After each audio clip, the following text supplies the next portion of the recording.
Assalamualaikum warahmatullahi wabarakatuh. Perkenalkan, nama saya Ditya Muludin dari Prodi D3 Farmasi 1A dengan NIM KHGF 24001. Di sini saya akan menyampaikan proses pembentukan urin. Urin adalah hasil sisa proses metabolisme yang diproses di dalam ginjal dan dikeluarkan dari dalam tubuh melalui saluran kemih. Proses pembentukan urin terdiri dari 3 tahap, yaitu filtrasi, penyaringan, reabsorpsi, penyerapan kembali, dan augmentasi atau sekresi pengumpulan. Organ-organ yang terlibat dalam proses pembentukan urin ini termasuk dalam sistem urinaria yang meliputi ginjal, glomerulus, kapsula Bowman, tubulus, saluran dan kandung kemih, ureter, dan uretra.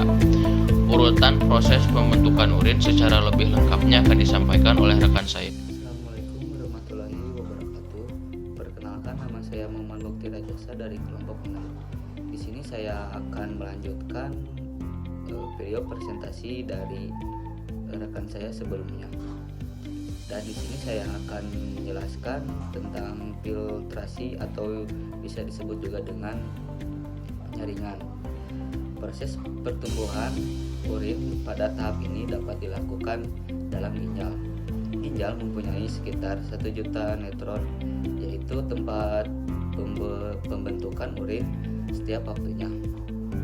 Sekitar 20% dari darah yang akan dilewati ginjal untuk disaring.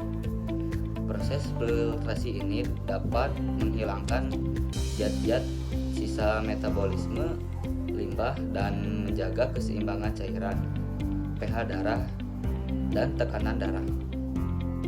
Darah yang mengandung zat sisa metabolisme akan disaring karena dapat menjadi racun untuk tubuh. Tahapan ini terjadi di badan Malpighi yang terdiri dari glomerulus yang dibungkus kapsula Bowman, kantong pelindung yang sekaligus mempunyai filtrasi. Glomerulus bertugas menyaring protein dari darah dan limbah agar dapat melewati kapsula Bowman.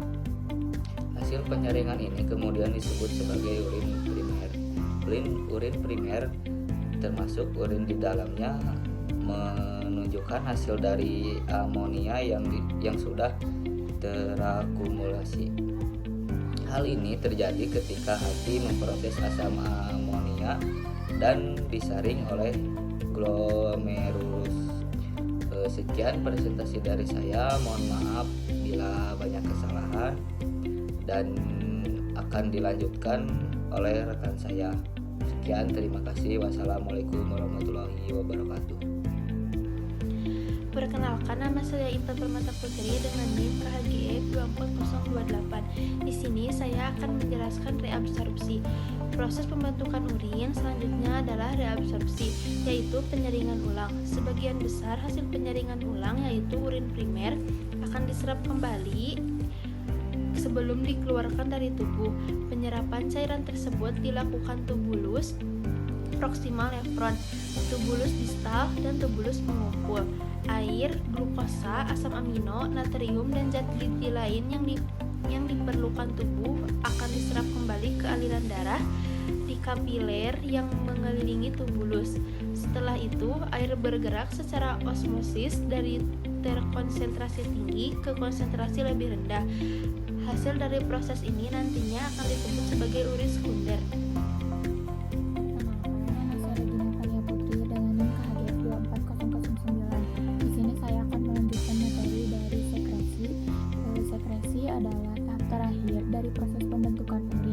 Proses ini dapat menjaga keseimbangan pH asam basa dalam tubuh, sekaligus keseimbangan elektrolit dalam darah. Dalam tahapan sekresi, urin sekunder hasil reabsorpsi akan mengalir langsung ke tubulus distal dan tubulus pengumpul. Di saat yang sama, zat-zat dengan konsentrasi tinggi seperti kalium dan kalsium yang berasal dari pembuluh kapiler juga mengalir ke tubulus. Setelah itu, urin mengalir ke bagian tengah ginjal, lalu ke ureter, kemudian disimpan di kandung kemih. Urin dalam kandung kemih akan mengalir ke uretra saat buang air kecil. zat yang terkandung dalam urin setelah melalui proses penyaringan, penyerapan kembali, dan sekresi.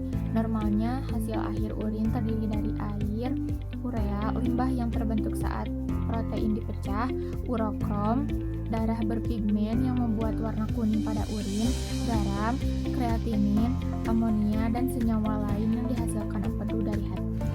Perkenalkan, nama saya Selvi Abdeliani. Di sini saya akan menjelaskan zat-zat apa saja yang terkandung di dalam urin.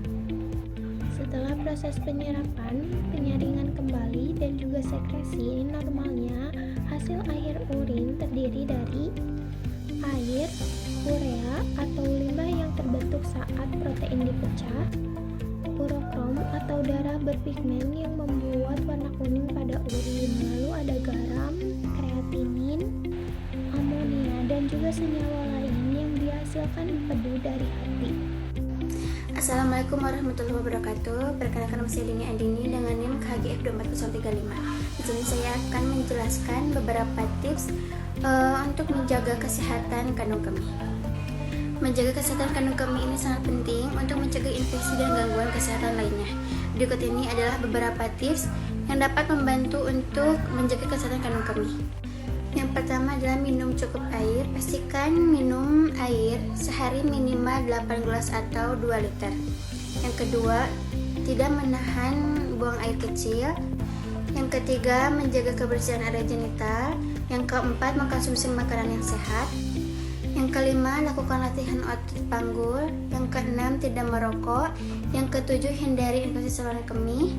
Yang kedelapan, menjaga berat badan sehat. Yang kesembilan, perhatikan masalah kandung kemih. Yang kesepuluh, mengkonsumsi probiotik. Probiotik dalam yogurt atau suplemen dapat mendukung keseimbangan bakteri baik dan dapat mencegah ISK. Sekian dari saya. Wassalamualaikum warahmatullahi wabarakatuh.